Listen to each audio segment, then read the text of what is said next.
niliwanag po ni Apostol Pablo ng salita ng Diyos. Ito po ang sabi niya. For the word of the cross is folly to those who are perishing. But to us who are being saved, it is the power of God.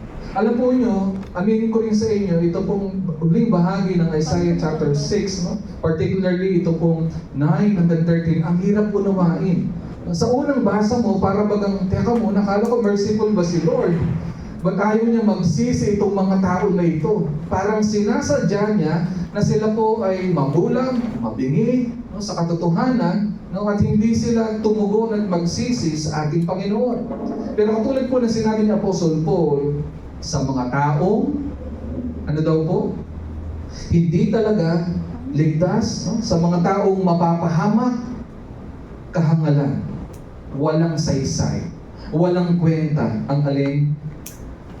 Ang salita, ang ebanghelyo, ang kaligtasan sa pamamagitan ni Kristo. Kaya nga po sinabi niya, for the word of the cross is folly to those who are perishing.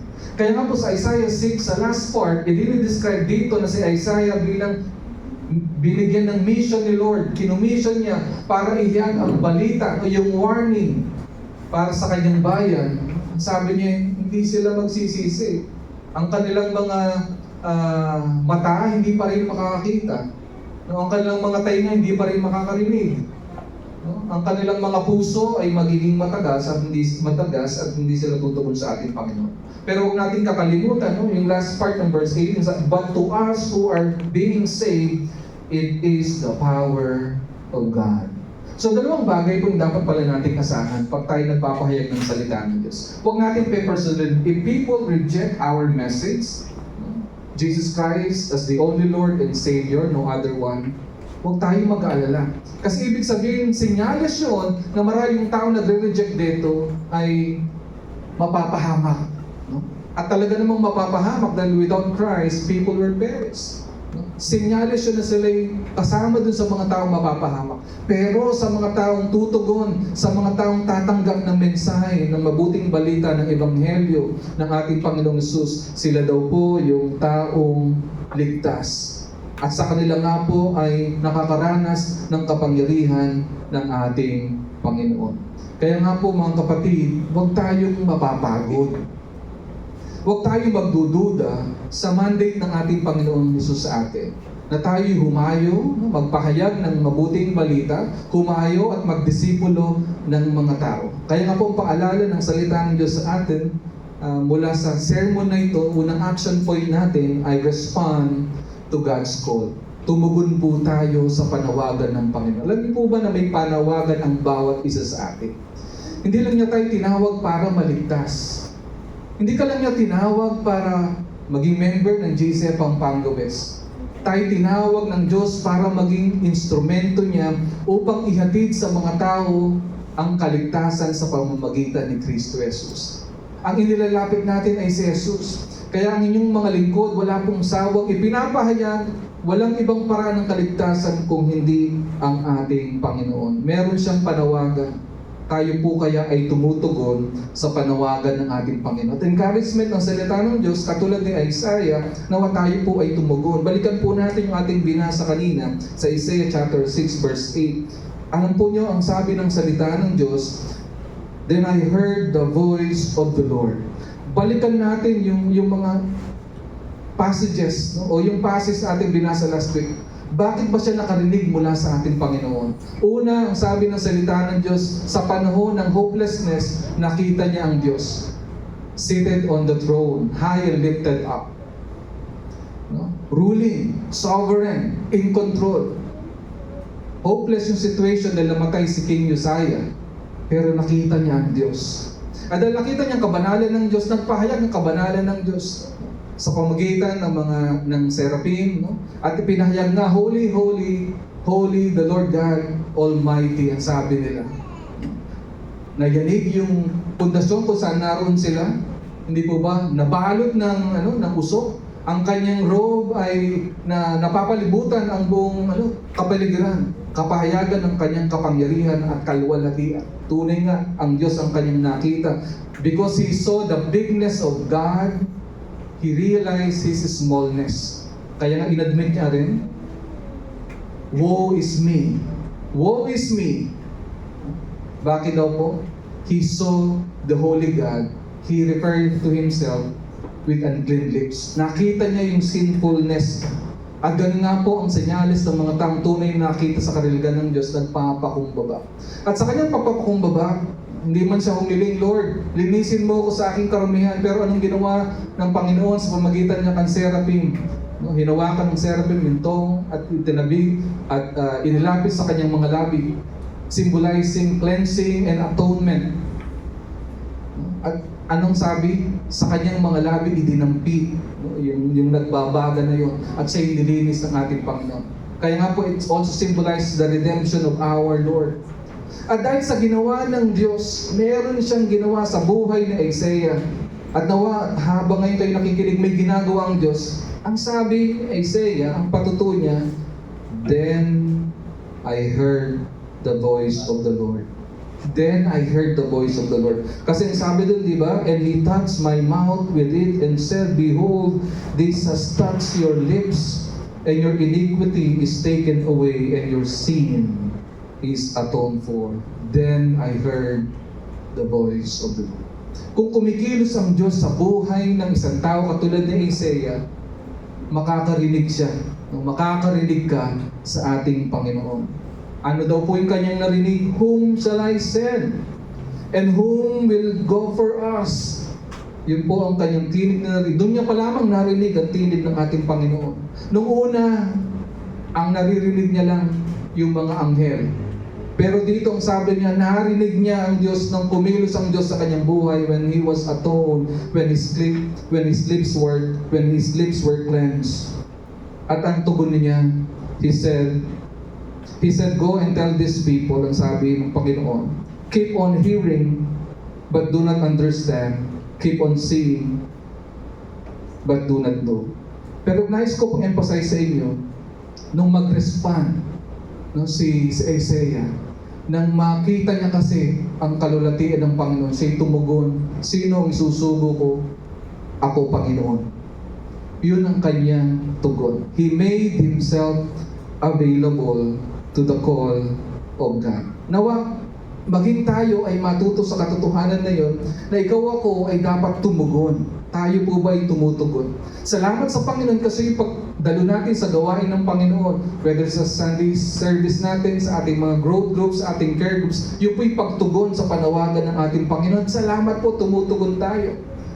Pero nais ko pong i-emphasize sa inyo na tunay nga po ang Diyos ay tumatawag sa iyo at sa akin. Hindi lamang po gawin ang mga bagay nito, kundi para tayo po'y humayo at maging instrumento para sa kaligtasan ng ating Panginoon. Specific po ang commissioning ni Isaiah para po sa bayan ng Huda. Siya po ay mangangaral. Pero sa atin po, sa ating kasalukuyan, ano po yung pag-commission sa atin ng Panginoon? Natatandaan po natin ang Great Commission na naisulat sa Matthew 28:18-20. Ang sabi doon, hindi po ba? Then Jesus came to them and said, all authority in heaven and on earth has been given to me. Therefore, go and make disciples of all the nations, baptizing them in the name of the Father, and of the Son, and of the Holy Spirit, and teaching them to obey everything I have commanded you. And surely, I am with you always to the very end of the age. Ito po yung tinatawag na Great Commission na tinanggap ng bawat mananampalataya. Ikaw ba'y Kristiyano? Ikaw ba'y mananampalataya? Ito po yung utos sa iyo at sa akin. Pero tandaan natin, sa simula po ng verse 18, ipinapakita na ang tumawag at nag-utos sa atin ay ang Panginoon makapangyarihan. Paano niya po describe? Ang sabi doon, all authority in heaven and on earth has been given to me. The one who has authority. Sa lahat daw po, all authority in heaven and on earth has been given to me. Ang sabi ng ating Panginoon, siya daw po yung tumatawag sa iyo at sa akin at nag-uutos na alin. Therefore, go and make disciples of all the nations. Ano ba ibig sabihin ng make disciples? Making disciples. Ang ibig sabihin, dadalhin natin si Kristo sa mga tao na hindi pa mananampalataya. And we will teach them to obey, to follow Jesus Christ. So, ibig sabihin, hindi lang kami mga pastor. Una ito sa mga tagasunod niya, no? Noon, no? Nung bago po siya pumalik sa langit. No, before Jesus Christ ascended to heaven, He gave a mission. At ito po yan, kasama po tayo doon. To make disciples. Kaya nga po, ang challenge natin, ang focus natin sa taon na to as we exalt Jesus and make Him the center of our lives, our families, in our church, we will focus on making disciples. At yung discipleship natin ay hindi, gagawa ko ng mga tagasunod ko. Diba? At tatawagin silang fans club ni Joey Melan. Ganun po ba yun? Hindi po. Ang gagawin natin, idadali natin si Kristo sa mga tao para maging tagasunod ni Kristo. Kasi yung disciples, ibig sabihin learners and followers of whom? Our Lord Jesus Christ. Kaya nga po sabi niya, baptize them. Baptism meaning they will become part of God's family. They will be ushered into God's family, into God's kingdom. Kaya nga sa inyo pong nabaptize last month, congratulations. Pwede po bang palakpakan natin muli sila? At salamat na nandito kayo ngayon na sumasamba kasama namin. Hindi lamang sinabi baptize them. Ang sabi rin po, ang paalala, teaching them to obey everything I have commanded.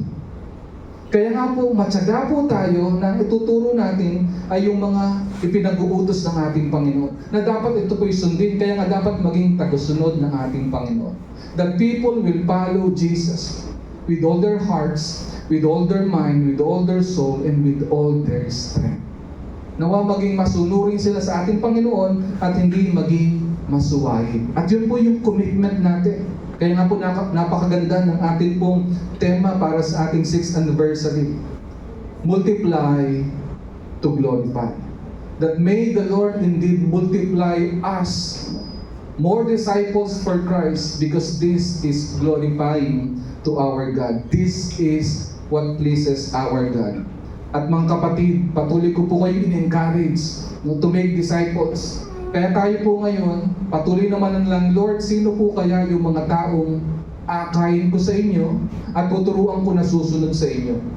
Dalawa po yung ating concentration as we make disciples, as we follow the Great Commission, the command of our Lord. Ano po yun?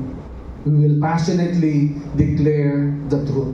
We will passionately declare the truth. Talagang lahat-lahat ang gagawin natin para ideklara, ipahayag ang Ebanghelyo, ang katotohanan ng Ebanghelyo. We will passionately declare the truth of the gospel. And on the other side, we will passionately and faithfully demonstrate the power of the gospel. Dalawa pong aspeto yun, declaring the truth of the gospel and demonstrating the power of the gospel. Na tayo po hindi lang sa labi, mga tagasunod ni Kristo, kundi sa ating mga buhay, tayo tagasunod ni Kristo. Nakikita na babago yung ating mga buhay. Hindi ko po sinasabi muli, nire-remind ko, hindi ko sinasabi magiging perfecto kayo. Pero na yung buhay natin, nakaangkla sa salita ng Diyos, at kung anong instruction, prescription ng salita ng Diyos, yung po yung sinusunod natin, regardless of what we feel, regardless of what we think, regardless of our situation, we will conform and we will be transformed into the very kind of person God wants us to be like Jesus Christ. Conforming ourselves into Christ our Lord. At ang reminder ng salita ng Diyos, di ba, do not be conformed to the pattern, to the system of this world, but be transformed by the renewing of your mind. Why? Because then you will be able to test and approve what God's will is. Gaano ba ka-excited ng will ni Lord? Is good, pleasing, and perfect will. Kaya nga kung patuloy pong binabago ng Diyos ang ating kaisipan, hinayakap natin ang kanyang katotohanan, nakikibahagi tayo sa Great Commission, na ito po'y matapos sa ating generation. Tunay nga po, ikaw at ako ay pinagkalooban ng Diyos ng panawagan na napakahalaga. Na hindi lamang ikaw at ako ang magmamana ng langit at kaharian ng Diyos, kundi maging yung mga taong paghahatiran natin ng mabuting balita. Ang challenge po, are you willing to help fulfill the Great Commission. And thank you so much dahil tayo po, no, yung oras natin, yung talento natin, yung mga tinatangkilik natin, no, our time, talents, and our treasures are being used to help fulfill the Great Commission. Kaya nga po sabi ni Dr. Bill Bright, no, napaganda ng kanyang sinabi, ang sabi niya, there is no higher calling or greater privilege known to man than being involved in helping fulfill the Great Commission. Can we read this together aloud?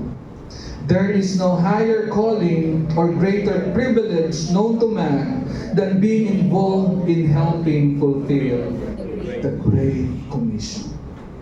So, ibig sabihin, ikaw man ay estudyante na tumutungo sa eskwelahan, no? Ang iyong focus ay makabahagi, makatulong, no? Ma-evangelize, no? Masunod ang ating Panginoon. Ang ibig sabihin, the way you conduct yourself as a student, hindi ko sinasabing perfecto, pero ipinamumuhay mo, sinasabi ng salita ng Diyos. Ibig sabihin, dapat maging conscious ka, representative ka ng ating Panginoong Jesus para ma-fulfill ang Great Commission. Conscious ka ba? Kung ikaw ay teacher, ginagamit mo bang pagkakataon bilang guro para ma-fulfill ang Great Commission? Kung ikaw ay negosyante, ginagamit mo bang pagkakataon ito para ma-fulfill ang Great Commission? Kung ikaw ay empleyado, lalo na kung ikaw ay boss, ginagamit mo ba? By declaring the truth of the gospel, by demonstrating the power of the gospel sa iyong mga kamanggagawa. Ano man yung ating kalagayan, ikaw man ay doktor, no? Ikaw man ay engineer, ikaw man ay accountant, no? Ano man ang profession mo sa buhay, businessman, and so on and so forth, mother, no? Son, daughter, husband, ano man po tayo, grandparent ka man. Nawa po maging conscious tayo that we will help fulfill the Great Commission because there is no higher calling or greater privilege known to man than being involved in helping fulfill the Great Commission. Because one day when we see people together with all the saints around the world, in all generations, we will bow down and worship before our God. Alam po niyo, sa panahon natin, may appeal pa sa mensahe ng Panginoon, tayo dapat lumuhod, meaning magpakumbaba, meaning worship Jesus. Pero alam po niyo, darating po ang panahon sa future, dahil ang sabi ng salita ng Diyos, lahat ng tuhod, luluhod. Ang ibig sabihin, yung gustong lumuhod at hindi gustong lumuhod, talagang luluhod sila sa ating Panginoon. Kaya nga po mga kapatid, ito yung panahon ng kaligtasan, ito yung panahon na tayo po'y magpagamit, maging instrumento ng Panginoon para ma-fulfill ang Great Commission. Kaya nga po sa pangalawang paalala po ng ating mensahe ngayon, remain faithful despite people's rejection.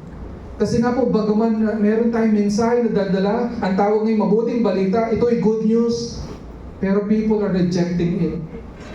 Kaya nga po ba, di ba, ang sabi po ng Panginoon kay Isaiah, no, ganito po ang sabi niya, He said, go and tell these people, keep on hearing but do not understand, keep on seeing but do not know, render the hearts of these people insensitive, their ears dull, and their eyes dim. Lest they see with their eyes, and hear with their ears, and understand with their hearts, and return, and be healed. Katulad po na nabanggit ko po sa inyo kanina, no? Sa unang tingin, para bagang ayaw ata ni Lord masave itong mga tao. Pero pinapakita dito kung ano yung nature ng ministry ni Isaiah. Ang ibig sabihin, sa standard ng mundo, hindi siya magiging successful. Bakit? Gaano man siya kagaling magpahayag ng kanyang mensahe pinadadala ng ating Panginoon, ang mga tao magtetengang kawali, hindi sila makikinig. Ang mga tao magbubulag-bulagan, hindi nila makikita ang katotohanan. Ang mga tao magiging matigas ang puso, hindi nila tatanggapin ang mensahe, ang warning ng ating Panginoon. Sa madaling salita, hindi madali, no, yung kanyang magiging misyon, no? Yung mensahe kanyang dadalhin sa maraming tao. Sino dito yung susunod sa Panginoon na kahit alam niyo po, kayo po'y mabibigo, no, sa mata ng tao? Gusto natin, lalo sa ating panahon, maging successful. Gusto natin pag kami nag-preach, may inspire yung mga tao. Gusto natin pag may nagsalita, talagang, woo! Praise the Lord! Hallelujah! Ang galing! Wow! Ma-entertain tayo. Pero dito sinasabi ng salita, describe niya, meron akong mensaheng papadala sa iyo sa mga tao na to, at ang sabi pa nga ni Lord, these people, no? Bayan ito ng Panginoon, pero tinawag niyang these people kasi ganito itong pasawayin sa ating Panginoon. Sukdulan na yung kanilang pagiging pasawayin sa ating Panginoon, pagre-rebelde. Kaya nga sabi niya, kahit anong sabihin mo, at pag sinabi mo yun, lalo lang titigas ang kanilang puso. Makakarinig sila, pero hindi sila makikinig talaga. Sila'y makakita, pero bulag-bulagan pa rin sila. Ganyan po yung kanilang sitwasyon. Kaya nga po nawa, mga kapatid, kung alam natin na sa ating pagpapahayag ng salita ng Diyos, i-reject po ng mga tao, no, yung ating mensahe, na para bagang tayo mabibigo, manatili lamang po tayong tapat sa ating Panginoon. At alam niyo po ba itong kinote ni Isaiah, no, hindi po ito madalas na ipinipreach kasi para bagang ang hirap, di ba? Parang ang dating, no, ang Diyos sinasadya niya, ang mga tao hindi makikinig, parang siyang may dahilan. Pero dinidescribe lamang ng sinabi ni Isaiah yung katotohanan, no? Sa Isaiah na to, sa sulat ni Isaiah, yung katotohanan na may mga tao talaga na magiging matigas ang puso, magbubulag-bulagan, at magbibingi-bingihan. Ang tanong, sa atin po kaya, sa mga sandali nito, Sunday after Sunday, no? Nangangaral lang yung mga lingkod. Kayo po ba'y nagbibingi-bingihan? Na para bagang wala kayong naririnig na ating tinuturo? Kayo po ba'y nagbubulag-bulagan na hindi nyo nakikita yung katotohanan at nagiging matigas, no? Makalyo, no, ang iyong mga puso na imbis na lumambot, maging masunurin sa Panginoon ay nagiging pasaway? Alam po nyo, itong passage na ito, ikinote po yan sa 4 na Gospels. Matthew, Mark, Luke, and John. Ikinote rin po ito sa Acts. Ikinote rin po ito sa Romans. In description po ng alin, na meron talagang mga tao magre-reject ng mensahe. Ang sabi nga po ni Jesus sa Matthew 13:14, chapter 13, verse 14 to 15, "In them is fulfilled the prophecy of Isaiah. You will be ever hearing but never understanding. You will be ever seeing but never perceiving.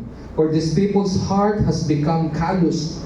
They hardly hear with their ears, and they have closed their eyes. Otherwise, they might see with their eyes, hear with their ears, understand with their hearts, and turn, and I will heal them." Kaya nga daw po, no, kapag tayo inihahain sa atin ng mabuting balita, lalong tumigas yung puso natin. Pag iyong napakinggan ang salita ng Diyos, ang mabuting balita, pero naging bingi-bingihan ka dito. Hindi mo to narinig, napakinggan mo, pero hindi mo narinig. No? Ipinakita sa iyo ang katotohanan, pero hindi mo nakita. Yan ay tanda na tunay nga na ikaw ay kasama doon sa mga taong mapapahamak. Kasi kung hindi, katulad ng sabi ng salita ng Diyos, di sana tumugon ka. No? Kaya nga po mahalaga, mga kapatid, as we go to church, especially as we listen to the message, or as we worship the Lord through God's message, our attitude should be the attitude of gratitude, of listening to the message of the Word. Because when we listen, then we can hear. When we listen, then we can hear. Kayo po ba'y nakikinig ngayon? O baka yung isip niyo po'y lumilipad sa inyong tahanan, bumalik, nahugot ko kaya yung plancha, yung plug ng plancha? Napatay ko kaya yung electric fan? Napatay ko kaya yung aircon? Pero nawa, bagaman meron pong ganyang mga thoughts sa ating isipan sa bang oras ito, nawa ibalik natin sa katotohanan. Nandito tayo para marinig ang mensahe ng ating Panginoon. Sambahin talaga siya, igalang talaga siya, at tawa nga po yung ating mga puso ay lalong lumambot upang maging masunurin sa ating Panginoon. Kaya nga po ba, hindi ba yung paalala ng aking passage na binasa sa inyo kanina, 1 Corinthians 1:18, "For the word of the cross is folly to those who are perishing, but to us," sabi niya, "but to us, the believers who are being saved, is the power of God." Pero kung tayo naman po nakikinig at nakaririnig na, tayo nga po ay tumingin at nakakakita, tayo po na tumatanggap sa ating puso yung mensahe ng Diyos at nababago po ang ating buhay, tayo daw po yung mga inililigtas ng ating Panginoon at ang kapangyarihan ng Diyos ay nararanasan ng bawat isa sa atin. Kaya nga po nawa, pag tayo po yung nag-share ng gospel at merong rejection, huwag po natin pe-personalin. Kasi talagang merong mga taong gano'n. Kaya imagine niyo po sa Isaiah, no? Saan ka nakakita? No? Yung, alam mo na, yung, kahit gaano mo ipaliwanag yung mensahe, yung warning ng ating Panginoon, hindi ka nila pakikinggan. Hindi sila maniniwala sa iyo. Meron bang excitement sa ganong ministry o gawain? Alam po niyo, mahirap yun. Pero salamat sa Panginoon kasi ang purpose rin ng Panginoon sa declaration ng gospel of truth ay para yung mga nananalig naman, yung mga iniligtas, mag-respond. Definitely, those who are rejecting the gospel, the message, are those who are not being saved. Para sa kanilang folly, kahangalan, ang mabuting balita. For those who are being saved, this is the power of God for the salvation of those being saved. Kaya nga po, hindi po tayo matatakot, hindi tayo tatamarin, hindi tayo manghihina na patuloy na ipahayag ang mabuting balita. Nawa nga po, ikaw at ako, talagang maging desidido. Opo, Pastor.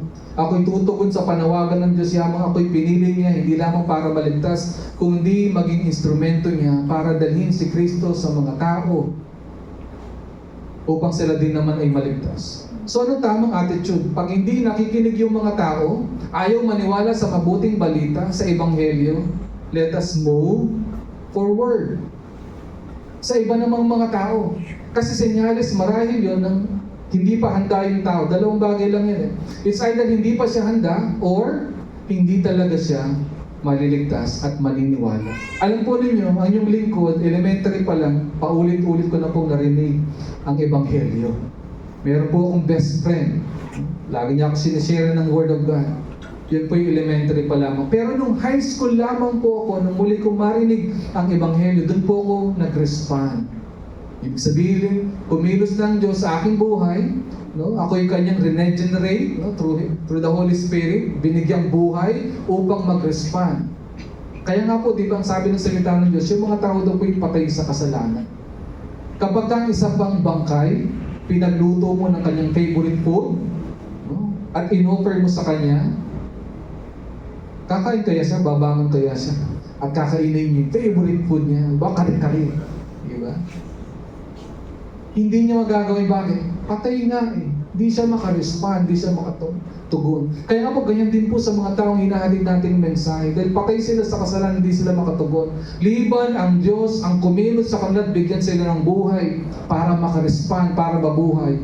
Hindi po sila makakarespond. Pero salamat sa Panginoon, kasi yung mga tumutugon, ang ibig sabihin, binuhay sila sa Espiritu ng ating Panginoon. Kaya nga po mahalaga, ang ating gagawin, ang ating responsibility is to be faithful in proclaiming the truth of the gospel. And as we proclaim the truth of the gospel, we demonstrate the power of the gospel by living the kind of life God wants us to live. Maging mga taong tagasunod ng ating Panginoon na hindi man perpekto, tinitiyak na sinusunod ang kalooban ng ating Panginoon. Alam po nyo, ang ganda ng sinabi ni Joe Thorne, ganito ang sabi niya, your calling is to be faithful to God where you are. And in doing this, all work is sacred, spiritual, and worthy of your full attention and energy. When you get to work, you are not entering a secular environment as much as you are bringing the sacred into the world by following Christ wherever you are. So dapat maging conscious tayo. Tayo'y Kristiyano na engineer, tayo'y Kristiyano na doktor, tayo'y Kristiyano na accountant, tayo'y Kristiyano na businessman o businesswoman, tayo'y Kristiyano na mother, tayo'y Kristiyano na husband, tayo'y Kristiyano na anak, tayo'y Kristiyano na estudyante, ikaw ay Kristiyano na lingkod ng bayan. Ano man yung ating ginagawa o profesyon o vocation, your identity is in Christ. You are a Christian and you have a calling and a mission that need to be accomplished. At conscious ba tayo doon? So ano man ang ating ginagawa, nawa we will fulfill our calling.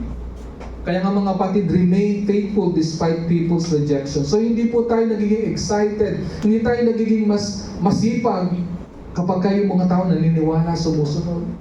May mga pagkakataon talaga tulad ng panahon na Isaiah na walang maniniwala. Halos walang iniisang maniniwala.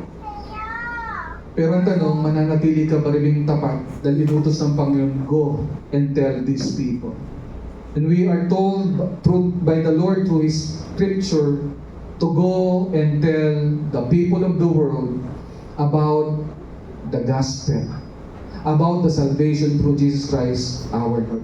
At para tayo nga po makapagpatuloy, not only remaining faithful, but passionately moving forward and accomplishing the Great Commission, we need to rely on God's promises. Alam po niyo, nakakatawa si Isaiah kasi alam niya na sa standard ng tao, bigo siya eh. Kasi hindi makikinig yung mga tao. Majority of the people will not listen. Kamangha nga si Isaiah kasi hindi niya tinanong, Lord, bakit? Para namang talunan naman ako niyan eh. Wala naman. Parang katulad siya ni Jeremiah eh. For how many decades nagpipreach, walang nagre-repent. Ganun rin si Isaiah. Hindi niya tinanong bakit. Na bakit ako yung parang bigong preacher, bigong missionary. Hindi niya tinanong na bakit. Ang tinanong niya ay sa verse 11, then I said, Lord, how long? Alam po niyo, napakaganda ng puso, talagang nilikha ni Lord, talagang inayos niya itong si Isaiah. Nilinis ni Lord yung unclean lips niya. Ito kasing gagamitin ni Lord para alin? Para mag-proclaim ng message ni Lord, ng warning sa bayan ng Huda, ang bayan ng ating Panginoon. Ang sabi niya, how long? Di ba nakaka-discourage yung ikaw ay nangangaral pero walang maniniwala? Ikaw ay nag-warning, walang magsisisi. Hindi niya tinanong bakit. Hindi sinabi ng Scripture. No, bakit hindi niya tinanong, Lord, why? Ang tinanong niyo, how long? Makita natin expression ng trust ni Lord. Trust ni Isaiah kay Lord. At talagang nagtitiwala siya na alam ng Diyos kung ano yung ginagawa niya. Alam ng Diyos kung ano talagang lagay ng puso ng tao. Kaya nga ang hatid niyang mensahe at actually hatid ng judgment. At ano po yung binigay na sign? Kasi promise ito Lord eh. Kung ano sinabi niya magaganap. Ginyans na niya ang bayan ng Diyos. At sila'y mahusgahan, sila'y sasakupin, mag-e-exile sila. No? Bagaman may magbabalik, ito'y tiyak na magaganap. At ang pinakamaganda, pinakamatindi, sa kaduluduluhan nito, bagaman sa bayan ng Israel, sa bayan ng Huda, no? Itatakwil, tatalikuran ang Panginoon. At maging sa ating panahon, tatalikuran ng ating Panginoon. Sa hinaharap, meron pa rin pag-asa na ibinibigay ang ating Panginoon. Ang sabi po, sa verse 11, how long?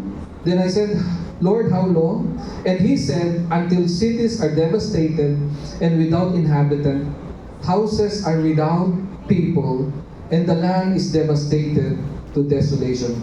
Talagang makakaranas po ng chastisement, ng disiplina ang kanyang bayan. Pagkawasak po at pananakop ng ibang mga bansa.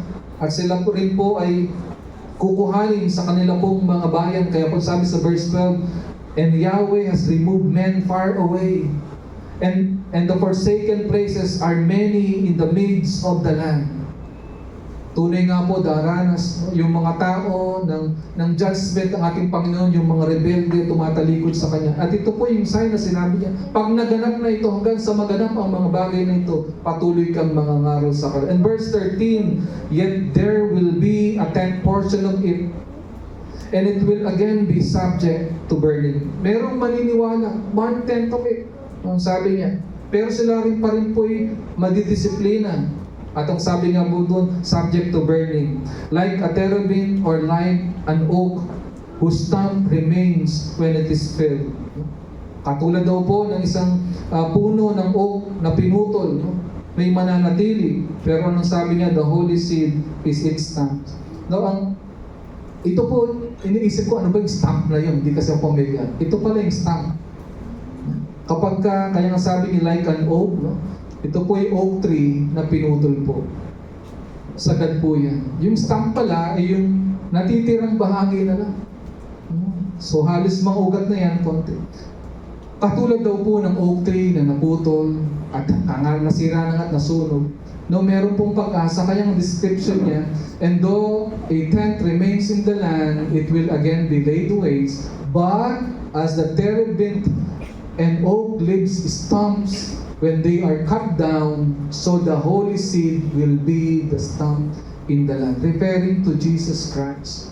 Na kaya nga sabi din, the holy seed will be the stump in the land. Katulad niyan, di ba? Kayo po na hardinero at hardinera, pwede po mo bang mabuhay itong tree na ito? Meron pa rin pong uusli dyan para muli po ito. And by the way, yung oak po symbolizes in the Old Testament strength and endurance. Pero dito, pinapasay ni Isaiah sa chapter na ito, the coming Messiah, our Lord.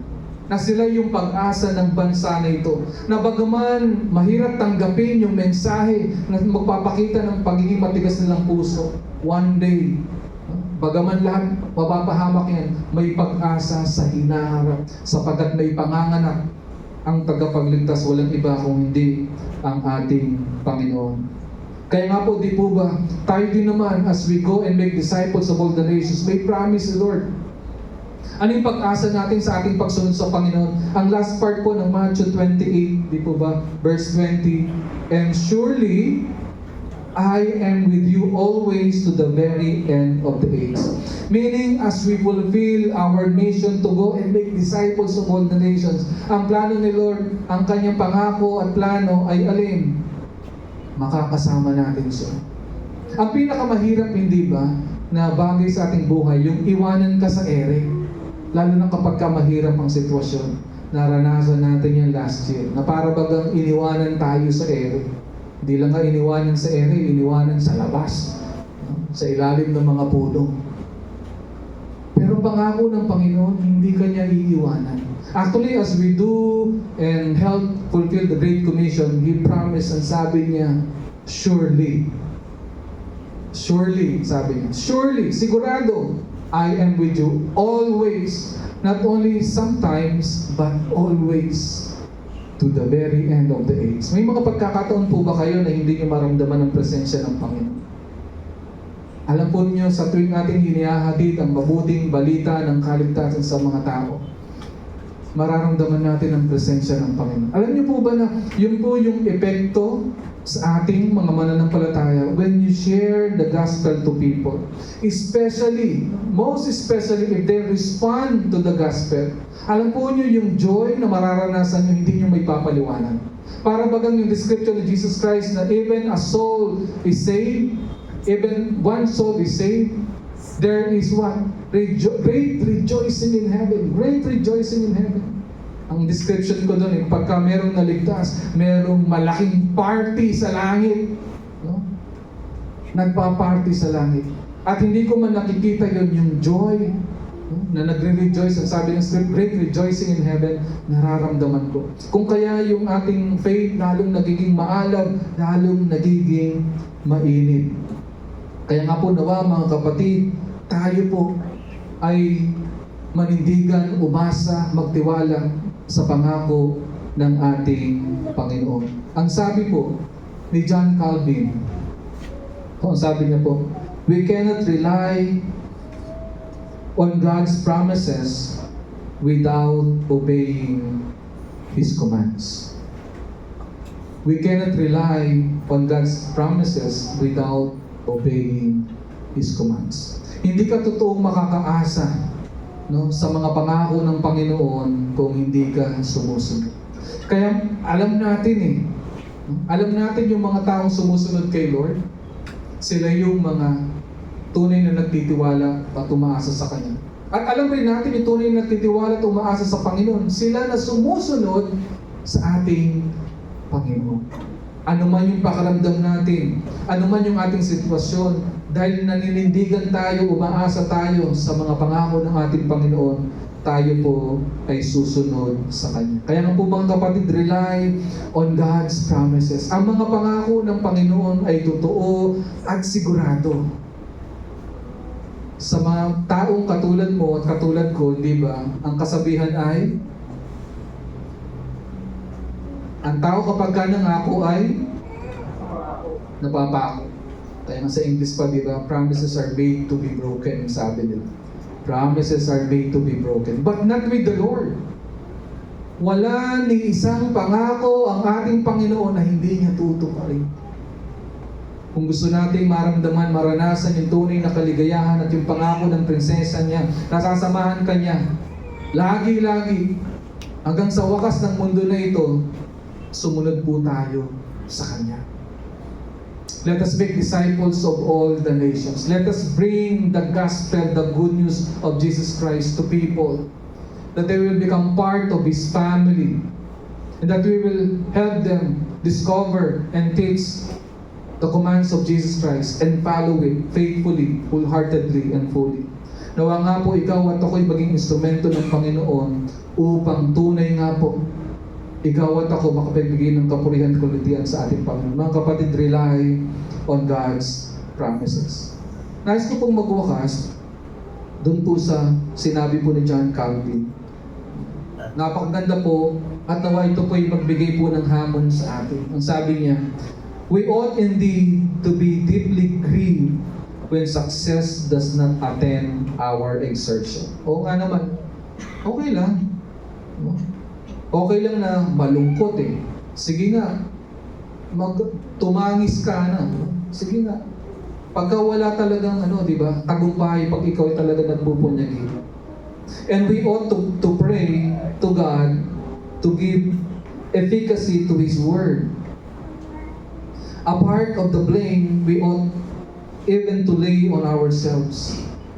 When the fruits are so scanty, and yet we must not abandon our office or throw away our weapons. Para bagang sinasabi niya, okay lang malungkot. Pag parang walang bunga, yung pagsisikap mo para sa ating Panginoon. Paggawa mo ng ministry sa Panginoon, okay lang, para may kabiguan. Sige, malungkot ka. Pero, huwag mong iiwanan ang gawain at panawagan ng Panginoon para sa iyo. At sabi pa niya, the truth must always be heard from our lips. The truth must always be heard from our lips, even though there is no ears to receive it. And though the world have neither sight nor feeling, for it is enough for us that we labor faithfully for the glory of God, and that our services are acceptable to Him, and the sound of our voice is not ineffectual when it renders the world without excuse.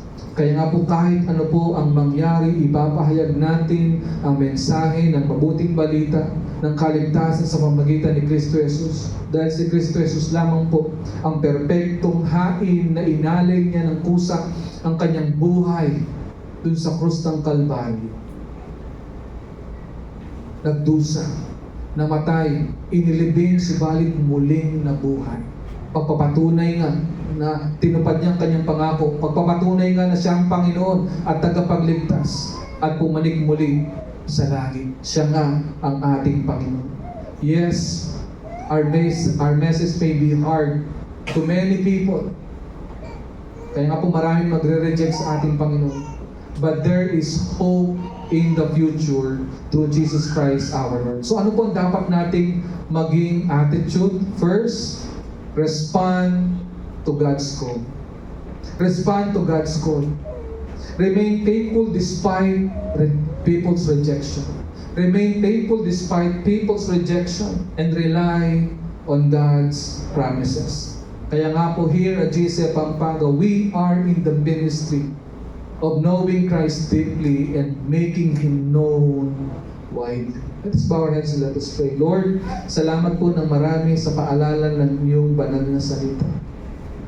Salamat po sa katotohanan na tunay nga po ang mensahe mo ng mabuting balita na ipinapadala sa amin sa mga tao sa buong mundo ay makakaranas ng rejection.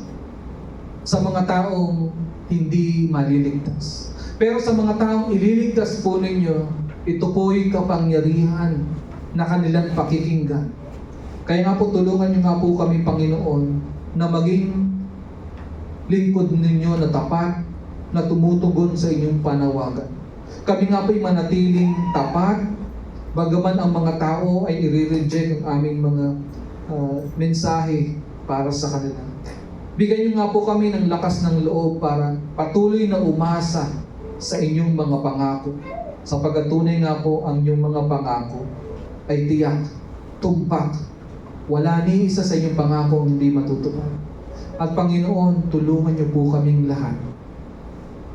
Ang aming mga oras, ang aming mga talento, ang aming mga tinatangkilik sa buhay, ang lahat ng ito'y naway magamit para sa iyong kapurihan at karangalan. Naway ito po'y magamit para matulungan na matupad ang Great Commission sa aming panahon. Gamitin niyo nga po kami, Panginoon. Nawa ang banal niyong Espiritu ang magbigay sa amin ng kakayahan, O Diyos, upang sa mga taong walang pag-asa, ang pag-asa sa pamagitan ni Kristo Jesus ay kanilang lubos na maranasan. Thank you so much, O Lord, for your love. Thank you so much for your goodness. Thank you so much for your mercy and grace. And we ask all these things. In Jesus' mighty name we pray. Amen and amen. Tayo pong lahat ay tumayo para po sa ating pagsamba sa pagbibigay. Tayo po'y pangunahan sa panalangin ni Deacon Tony. Thank you, Pastor Joy, for sharing the gospel.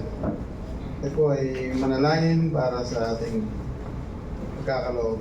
Ama naming Diyos na makapangyarihan sa lahat, salamat po sa kabutihan mo sa amin. Sa araw-araw, Ama Banal, ginawa mo kaming magiging productive. Ama Banal, sa lakas ng katawan, Ama Banal, sa aming pag-aanap buhay, ay pinoprovide mo po lahat ang aming kailangan. Naririto kami, Ama Banal, upang magkaloob naman sa iyo. Ibalik ang aming pasasalamat upang sa pangangailangan at pagmamahal namin sa iyo, sa pangangailangan ng iyong iglesia, ay mula sa kaloob na ipinagkaloob sa amin, kami po ay magbabahagi ng kaloob para sa iyong ministeryo, Ama Banal, sa ikalalaganap, pagluwal, lawak ng gawain mo, Ama Banal.